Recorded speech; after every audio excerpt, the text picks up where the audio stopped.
In Chapter 7 of Boruto Tupu Vortex called The Whereabouts of the Sun, the long-awaited confrontation between Boruto and Mitsuki finally comes to its end. Now the chapter starts off with Mitsuki thinking to himself about what the sun means to him, and this is a good example of what's called a narrative mask. Mitsuki is covering up the doubts he feels deep inside his heart in order to protect himself from that harsh reality that hurts him. He is lying to himself. The line to focus on is when Mitsuki says, "You give my life meaning, permission to live and be here. You make me feel that, Kawaki." Now in light of Chapter 1 and Chapter 6, which probably took place like 10 minutes ago in their time, there's absolutely no way that Kawaki could have made Mitsuki feel like he belongs here when he was getting so annoyed with Mitsuki for following him around and watching him constantly. Even Mitsuki seemed annoyed with Kawaki's annoyance and told him that it is his mission to do so, and if he has a problem with it, he can go complain to Lord 8th again, implying that Kawaki has already complained to Shikamaru about this before. And in Chapter 1, Mitsuki seemed to be just baffled by Kawaki's behavior towards Mitsuki, as Kawaki is supposed to be his shining bright light that gives Mitsuki light, yet Kawaki was not acting like a sun at all. That's why he asked the question, "You're the sun, shining brightly upon my moon. Aren't you, Kawaki?" He's asking it as a question because Kawaki isn't doing what the sun is supposed to do, and Mitsuki fully recognizes that. But here in Chapter 7, when he's facing the object of his vendetta, Boruto, Mitsuki pushes those thoughts to the side. He covers up those feelings as if they never even existed, acting as though Kawaki has always been acting like the sun, even though that certainly hasn't been the case. I think this was a very good way to start the chapter. However, I think they missed out on a huge opportunity later in the chapter that would have tied back to the scene very nicely, but I'll get into that later on. From here, the fight begins, and we see that Boruto's shuriken have absolutely no effect on Mitsuki's snakes, so he uses Flying Raijin to escape out of the way, and you can tell that Boruto loves using this jutsu, and I love it when he does. Flying Raijin just cool. Now we ask where Kawaki is because that's who we expected to come after him, but Shikamaru explains that Mitsuki knocked him out, and Mitsuki says, "I think I understand your power level. It must be way off the charts to make Code retreat," which tells me Kawaki is no match for you right now.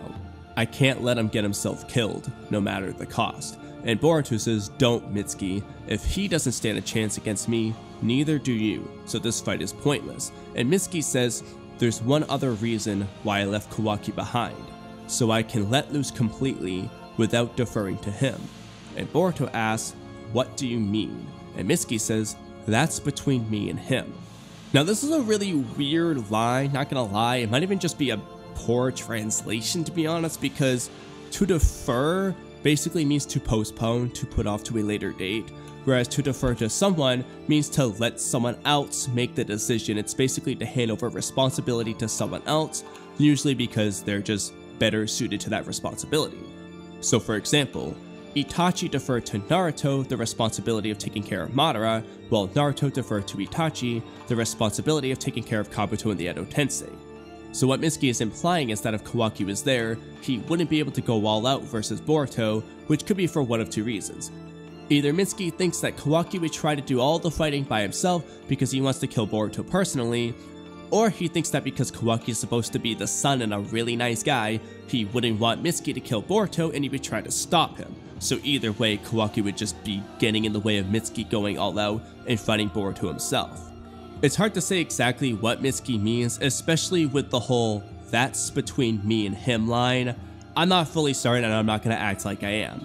Anyway, the fight continues here. Mitsuki makes snake clones, which are kind of funny because he turns his snakes into Mitsuki clones, where the Mitsuki clones then turn back into snakes, and I'm not really sure what the purpose of doing that was, because he was already able to attack Boruto with snakes with or without turning them into Mitsuki clones, so I don't really know what that was about.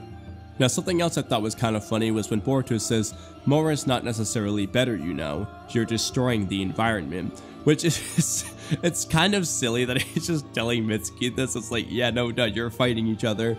But in light of his conversations with Code in Chapter 3, it seems like Boruto just really cares about the environment now.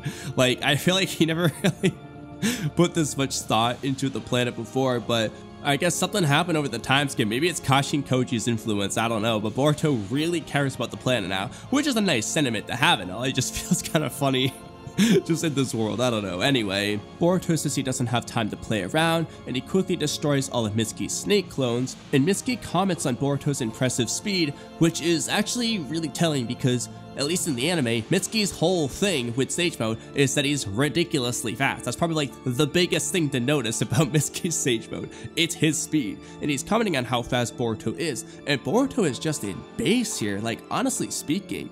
It almost feels like Boruto is like in his Karma 2 form while he's in base. He's just like ridiculously fast and strong now. I'm very curious about like what exactly he did over the time skip. I know a lot of people will be like, oh, well, Boruto is naturally a genius. He's got those Minato genes, those Naruto genes, those Hinata genes, blah, blah, blah. Okay, but like practically everyone in his generation is a genius. Sarada's an Uchiha prodigy. Mitsuki is a prodigy himself. In fact, if you go back to like the Boruto Academy arc, Mitsuki just seemed much stronger than everyone else in his generation. Like, he was clearly the top dog of his class for a very long time. It took quite a while before Boruto actually started to look like he was on Mitsuki's level. And this is true in the Boruto manga as well. If you go back to the Boru fight, the two MVPs for Team 7 were Mitsuki and Sarada. Mitsuki for handling the virus, and Sarada for finding and destroying Boru's core. And then of course you have Boru Shiki for finishing up Boru for good. But in this fight, Mitsuki is the only character to stay in his base the entire time. Boruto and Kawaki use their Karma Seals the entire fight, and Sarada uses her Sharingan in order to find and destroy Boru's core. Mitsuki does not use his Sage Mode. He stays in his base, yet he's one of the two MVPs of that fight. And then if you go to chapter 58, Base Kawaki quickly beats Base Sarada, and he quickly beats Base Boruto. It's only when Boruto uses his Karma Seal that he gets the upper hand, and in the anime version this is clear as day. Kawaki was just stomping Base Boruto, and then when Boruto used his Karma Seal, he got the upper hand. Meanwhile, the only person Base Kawaki didn't beat was Base Mitsuki. He had absolutely no problem reacting to Kawaki's off-guard attack, and Kawaki recognized that, and Mitsuki is the only person Kawaki complimented, and so he just moved on and stopped fighting him because he realized that Mitsuki was fine. So Base Boruto's genes clearly weren't just carrying him to a level far beyond the rest of his class. Something serious happened over the time skip here. Now some people might bring up the fact that Mitsuki and Kawaki were in the village and probably doing some missions, whereas Boruto was on the run and he had absolutely nothing to do but train, so maybe that's why he got so much stronger. But I don't know about that because Mitsuki's drive to get stronger to kill Boruto must have been insanely high, the same goes for Kawaki, and the same thing goes for Naruto and Sasuke over the time skip in Naruto. Naruto and Sasuke both left the village for the specific purpose of training to get significantly stronger than they were, and both of their drives to get stronger were insanely high. Naruto desperately wanted to bring Sasuke back to the village to fulfill his promise to Sakura and to save his friend. He also needed to train to get way stronger so that he could protect himself from the Akatsuki, who are these Kage level threats. Sasuke, on the other hand, was training to achieve his life goal of killing Itachi. Both of their drives to train were insanely high. However, as we saw very clearly in the Tenchi Bridge arc, Sasuke got way ahead of Naruto base to base over the time skip. It was night and day. Sasuke was just way stronger. The only time Naruto could compete with Sasuke was when he was in Four Tails mode, which wasn't really Naruto's power at the time, but instead just Kurama taking over and going wild. Now as for why Sasuke got so much stronger than his teammates, there's a couple of reasons for that. As pointed out directly in the series, Sakura says that Sasuke's rate of maturation isn't ordinary, and according to Lady Tsunade, it's possible that they're augmenting his training with drugs and forbidden jutsu courtesy of Kabuto. In addition, you could also argue that because Sasuke had mastered the basics far better than Naruto did, having better chakra control and already possessing 2 changes in chakra nature, Orochimaru could skip to higher levels of training than Jiraiya could with Naruto. For example, because Sasuke already knows how to do Chidori, Orochimaru can skip to Chidori variations with Sasuke, taking the Chidori to a higher level.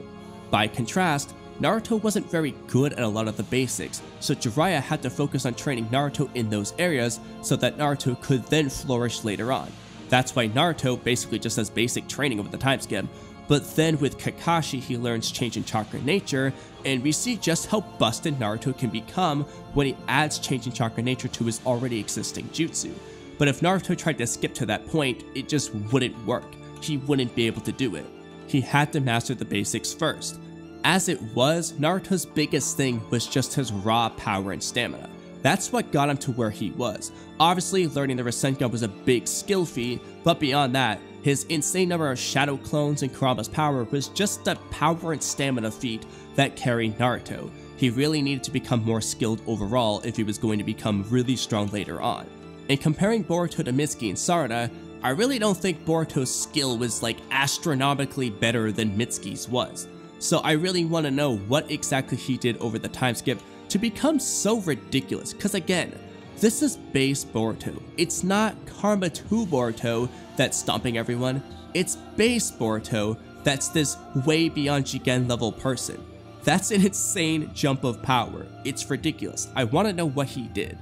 Getting back to the chapter though, Mitsuki and Boruto have a cool Snake Lightning versus Thunderbolt clash, where Boruto then swoops in and brings a sword to Mitsuki's neck. Mitsuki undoes his Sage transformation and he says, "Go ahead, get it over with." And Boruto says, "Do you think you came prepared to die?" When in fact, it's that you've lost hope. You're feeling desperate. It's cause your faith has been shaken. What you believe, or rather, what you want to believe in, you can no longer trust. Kawaki, the sun that had been illuminating you, lost its radiance at some point. Isn't that what you feel? Mitsuki pushes back though, saying, "You don't know a thing, Boruto. You're a grudge-bearing traitor. Stop pretending to know me." And Boruto says, "But you see, I do know the current whereabouts of your son, at the very least. I'm your son.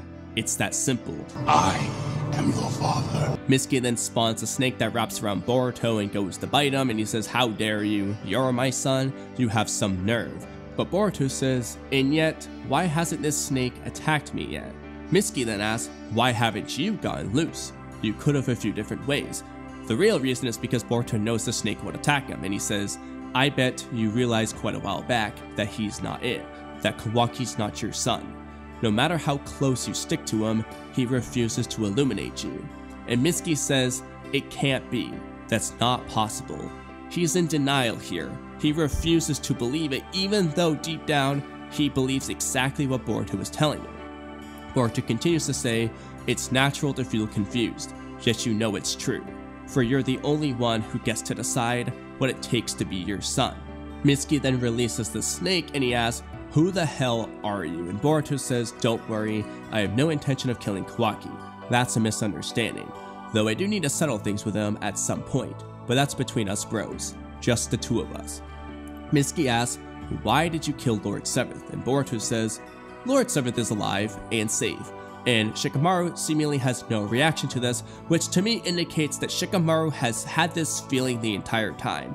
We know that he's been holding out on taking the title of 8th Hokage for some reason. He seems to be holding out for something.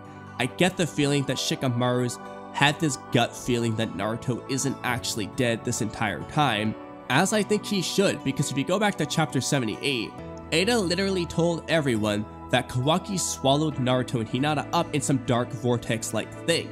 They've all seen what that dark vortex is. It's space-time ninjutsu. Kawaki and Boruto did it together in front of Shikamaru, Sarada, and Mitsuki. They've all seen it before. They should think that it means that Naruto was sent to another dimension. They wouldn't necessarily know that it's Daikoku-ten specifically, but the whole vortex thing should ring a bell. So I don't think Shikamaru should have ever fully believed that Naruto was actually dead based on what Eida had already told him previously. And the lie that Naruto is dead is not something they would be forced to believe because of omnipotence, because it is a lie Kawaki manufactured after omnipotence had already been cast. It's not part of the role reversal, it's something Kawaki did after the fact. So Shikamaru having doubts that Naruto was ever actually dead makes perfect sense, so his reaction here doesn't surprise me. Anyway though, Boruto continues to say, "My ma, his wife too. That's all I can say right now." So finally, somebody acknowledged the fact that Hinata was sealed away too. Finally, this whole time everyone's just been Naruto this, Naruto that. Nobody cared about Hinata. Thank God Boruto does. He then continues to say, "Mitsuki, I believe you're perfectly capable of shining on your own. But if you insist on needing a son, come find me anytime." Now overall, I do like this interaction between Boruto and Mitsuki, but like I said at the beginning of the video, I think they missed out on a huge opportunity. As I mentioned, the beginning of the chapter displayed Mitsuki's narrative mask. He was lying to himself and covering up the feelings he felt deep in his heart. He knew that Kawaki wasn't shining upon him and instead was bringing him down, and he questioned Kawaki's identity as the son on more than one occasion. However, he refused to accept that. He insisted that Kawaki had to be his son, even though deep down, he knew that Kawaki never was. Now, where I think they missed out on a huge opportunity is on pages 27 and 28. I think it would have been insanely good and way more impactful if we had gotten some glimpse inside Mitsuki's mind. After Boruto says, no matter how close you stick to him, he refuses to eliminate you, I think it would have been really good if we had gotten a panel of Mitsuki imagining Kawaki, smiling and waving to him with the sun in the background, followed by a panel of Kawaki with a very serious expression and a shadow cast over him, showing how Mitsuki wants to believe that Kawaki is his son, but deep down, Mitsuki knows that Kawaki is just a dark shadow in his life. You could even take it a step further and add some dialogue, where in the sun image Kawaki says, "Hey Mitsuki," but then in the shadow image Kawaki says, "Stop following me around," or something along those lines. That would have done wonders in my opinion. And then in the next scene after Boruto says, "For you're the only one who gets to decide what it takes to be your son," I think it would have been really good if we had gotten a panel of Mitsuki imagining himself and Kawaki smiling together, followed by a panel of Mitsuki imagining himself and Boruto smiling together, indicating that Mitsuki wants to believe that Kawaki is his son, but in reality, deep down he feels and knows that Boruto is actually his son. I think this would have done an insanely good job at displaying the internal conflict that Mitsuki is feeling and the way he's confronting his narrative mask and his true self. At the beginning of the chapter, he really wants to believe that Kawaki is his son, despite all the signs we had gotten previously that he had his doubts about Kawaki. And so here in this moment, it would have been really good to show Mitsuki confronting that reality. Now to compare this with some other scenes, back in chapter 79 when Kawaki has his monologue about Boruto and Naruto and stuff, there's a really good panel where Kawaki thinks about his brother Boruto, but then thinks about Borushiki. What Kawaki wants to see is his brother Boruto, but all he can see is Momoshiki. We could have gotten some really similar panels here. As another example, there's the scene of when Naruto is doing the tug of war with Obito, and Obito starts to think about himself as Hokage. Obito wanted to believe that he didn't care about this world, that he didn't care about the past, that he didn't care about his goals, but the truth was, he still did. He still wanted to become Hokage. He was still Obito, no matter how much he tried to put on a mask and cover up that fact. No matter how much he tried to be Madara, no matter how much he tried to be no one, deep down, he was still Obito Uchiha. And you see and feel that with those internal thoughts. As another example, during the Konoha Crush arc, there are numerous scenes where Gaara is reminded of his past with Yashimaru, such as when Sakura tries to protect Sasuke and he thinks of the time when Yashimaru protected some civilians. When Gaara saw Sasuke, Sakura, and especially Naruto trying to protect their friends, he was deeply reminded of his past when he was hurt by love. We saw how Gaara was hated by the village and the only person who cared for Gaara was Yashimaru. But then Gaara was betrayed by that love he felt when Yashimaru lied and said that he always hated Gaara, and even his mother always hated Gaara. That's why Gaara decided to love no one but himself, because he was hurt by his love for others in the past. But seeing Naruto forced Gaara to confront his past, and we saw the internal conflict it caused Gaara. It was really good, and I really think they could have done some similar stuff here with Mitsuki. That's a really big missed opportunity, but it is what it is. Kawaki then wakes up and asks where the hell is that bastard Mitsuki, which makes me wonder if we'll actually get that Mitsuki and Kawaki confrontation and battle that I've wanted to see for so many years. I really hope it actually does happen, especially in light of the recent chapters. Now we then get a little more info about omnipotence as Boruto talks to Shikamaru. Shikamaru says, "So in summary, thanks to Eida's Shinjutsu omnipotence, our memories have all been rewritten to reflect what Kawaki desires." Now, as a small pause side note, I found it interesting that they said Eida's Shinjitsu omnipotence instead of Eida's Shinjutsu omnipotence. This is the official, so I'm not sure if that's a typo or not, but I'm assuming it is a typo since that's the first time that's happened.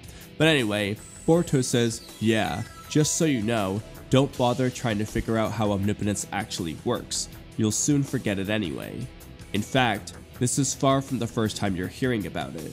Sarada and class rep have already told you numerous times." The very concept of omnipotence won't stick in your memory, ever.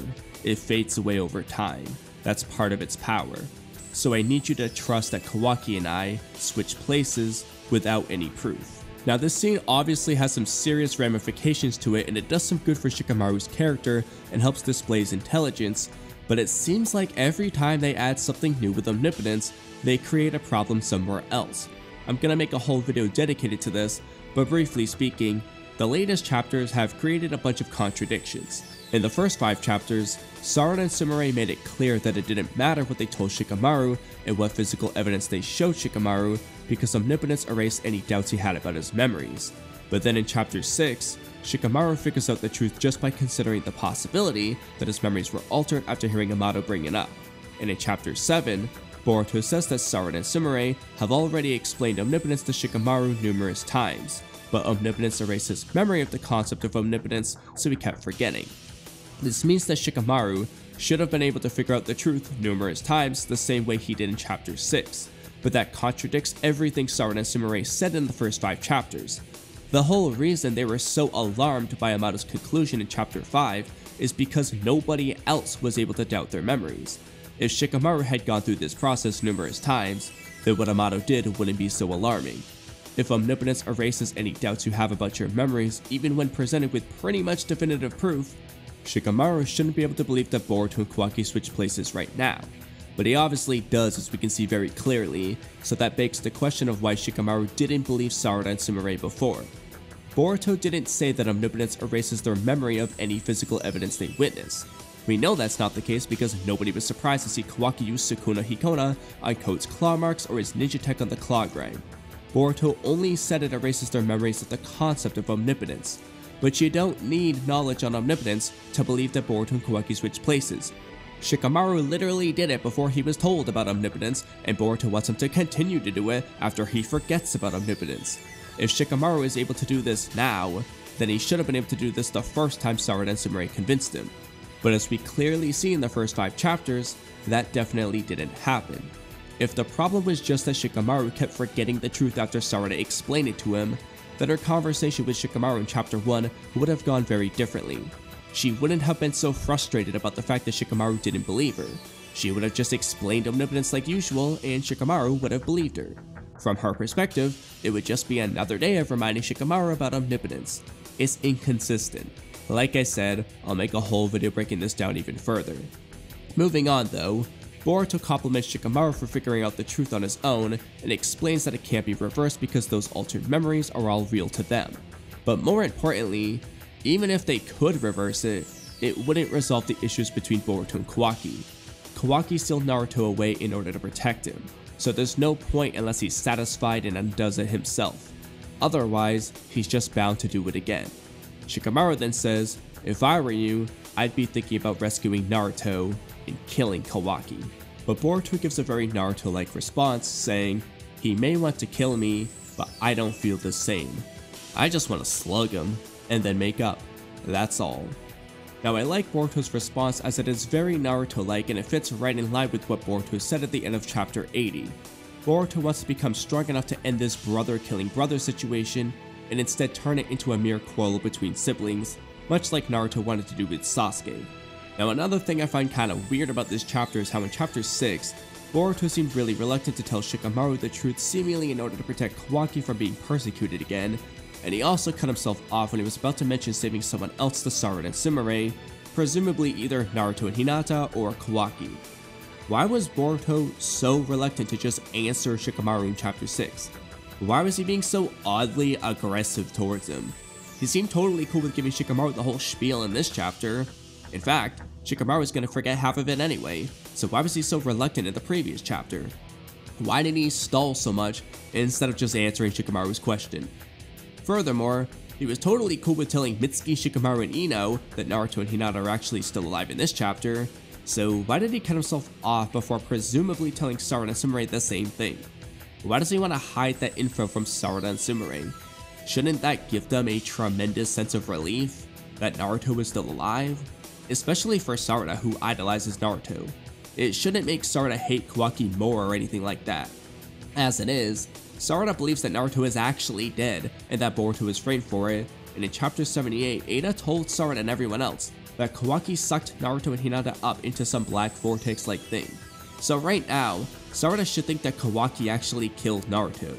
If she was gonna hate Kawaki to death, she should already be at that point. If she finds out that Kawaki actually kept Naruto alive and is just trying to protect him, that would probably make her hate Kawaki even less, not more. So I'm not sure why Boruto didn't just tell Sarada and Sumire that Naruto and Hinata were still alive. It's kinda like how Boruto wouldn't look Sarada in the eyes in chapter 1, presumably because he felt guilty about Sasuke turning into a tree, but then he was totally chill around Sarada in chapter 6 and told her that Sasuke became a tree. So why didn't he look Sarada in the eyes in chapter 1? It just feels weird to me. But anyway, Shikamaru goes on to say, "Alright, I hear you, but Boruto, if you have no intent to kill Kawaki, you need to understand that you'll have to continue taking false blame regarding Naruto. Seeing as omnipotence's effect lies with Kawaki, I'd like to avoid making him feel cornered again, which means not exposing what he did quite yet. So you'll need to stay a fugitive. You okay with that?" And Boruto says, "Yeah, that's fine. I wasn't expecting otherwise." Which I think is a very fitting response from Boruto because I never thought he was expecting otherwise either. Now something to note here is that Shikamaru says, seeing as omnipotence's effect lies with Kawaki. He's attributing its effect to Kawaki. Something that's been pretty vague for a while now is whether or not this omnipotence's effect here was directly because of Kawaki, or if it was because of Eida's desire to help Kawaki based off of everything Kawaki just said moments earlier. On one hand, this chapter implies that it was the former, and perhaps when Kawaki was physically touching Eida, he essentially borrowed her omnipotence's power, much like how with Damon, if you touch Damon, you get to borrow his reflection power. But on the other hand, it would have made perfectly good sense if it was just Eida's desire to help Kawaki that caused this situation, because that's exactly what Eida says in chapter 80 for one thing, and second of all, Kawaki desired for everyone to believe that Naruto was dead. But that didn't manifest in omnipotence, it's something he told after the fact. If it was Kawaki's desire, I feel like that would have just been part of the omnipotence's effect. Everyone would just think that Naruto was dead because of Boruto by default of omnipotence. He would have to tell it after the fact. But if it was Eida's desire, well, that's not something she ever intended to have happen. In fact, she didn't even like it when Kawaki lied, so it would make sense that nobody thought Naruto was dead because that's not something Eida desired. I also just think it could work a lot better story-wise and character-wise for Eida if it is based off of her desires here rather than Kawaki's. I'm not saying that is the case, I'm just saying that I think it would be better if it was based off of Eida's desire to help Kawaki rather than just directly Kawaki's desire. But anyway, the chapter ends with a nice little scene with Jura, which I was really happy to see. Jura says, "It's curious, this world. The more knowledge I acquire, the more questions arise, and the more things I don't know. If anything, the knowledge reveals my ignorance. It's fascinating. By the way, it's been gradually occurring to me that none of the books here seem to hold the answers to my questions. So let's pay a visit to Naruto Uzumaki." Now, something a little bit funny here is I'm wondering, where do these books come from? Like, did he just go to the library? Like, this goofy alien tree-like dude just waltz into a library and buy some books? It's funny to imagine. Or were these books just conveniently already in this dimension wherever the heck they are? I'm curious. I want to know where these books came from. But anyway, what I like here, though, is that Jura is on his way to go find Naruto. Some people thought that this wasn't going to happen for a while, but personally, I did think it was going to happen in this arc here for a couple of reasons. The first 4.5 chapters of part 2 are essentially the prologue of Two Blue Vortex, basically the story of the Divine Trees being awakened because of code. Then we start the first true arc of part 2, which mostly seems to be the story of Boruto regaining favor with the Leaf Village, or alternatively, the story of Kawaki losing favor with the Leaf Village.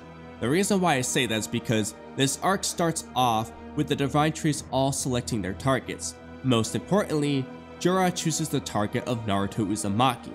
Then Sumire has her conversation with Amado, where Amado makes the conclusion that his memories must have been altered, and it's because Shikamaru overheard that conversation that in chapter 6, he makes the conclusion that Boruto and Kawaki must have switched places.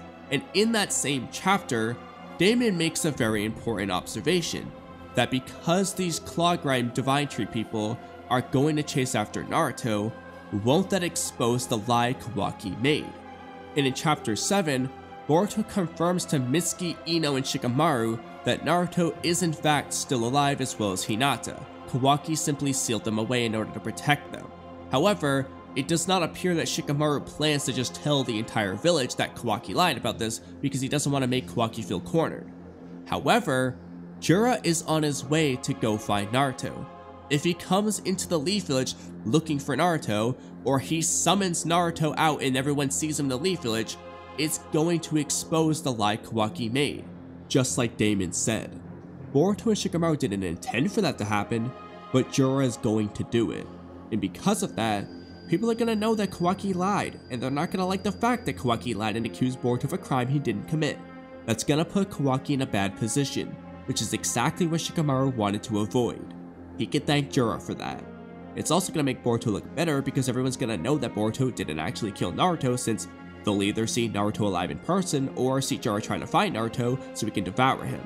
Either way, it's going to make Boruto look better while simultaneously making Kawaki look worse. Like I said, this arc seems to be the story of Boruto regaining favor with the Leaf Village, or alternatively, the story of Kawaki losing his favor with the Leaf Village.